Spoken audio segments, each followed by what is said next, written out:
এসে পড়েছি সরিষার ক্ষেতকে দেখার জন্য। গ্রামের যে অপরূপ সৌন্দর্য, সেই সৌন্দর্যকে উপভোগ করার জন্য আমি নেমে পড়েছি সরিষার ক্ষেতে।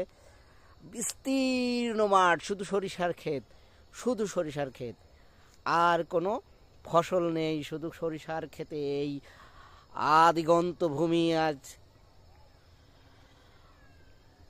বিস্তীর্ণ যে মাঠটা দেখতে পাচ্ছেন, টোটালি সরিষার ক্ষেতে ভরপুর।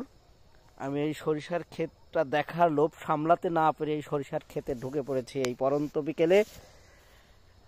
আপনাদের এই সৌন্দর্যকে উপভোগ করার জন্য ধন্যবাদ জ্ঞাপন করে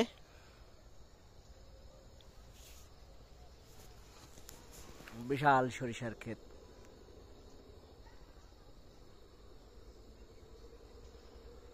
পুরোটা সরিষার ক্ষেতটাকে দেখায় দিই।